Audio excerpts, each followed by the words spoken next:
My other grandchildren. The last memory on a loop in her mind, taking her grandson to get this shiny blue bike. He said he'd be back for it, but that day will never come. That was the last time I seen my grandbaby.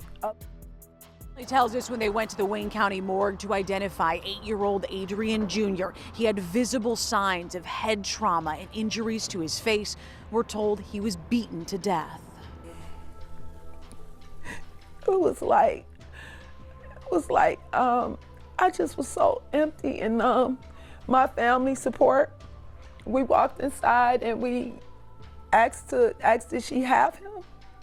And that's when it got real. It was true. He was there.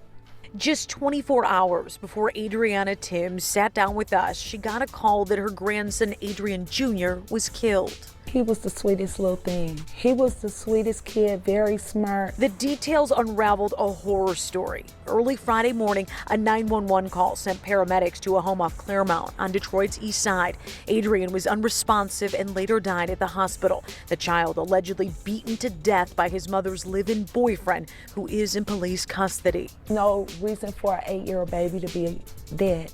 Adriana is Adrian's grandma on his father's side. Adrian's dad was shot and killed when the child was just 1 year old, but grandma stayed close to her grandson and his mom. Jessica, I told her several times and times again, if ever you date, I don't trust people with my kids.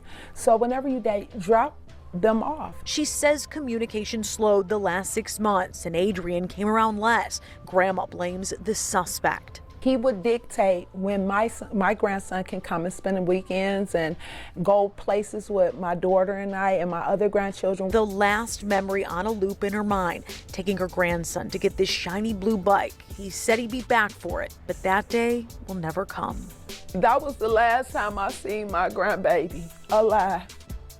Detroit police say they are working to secure warrants for charges against that suspect. That is why they're keeping details close to the vest for now.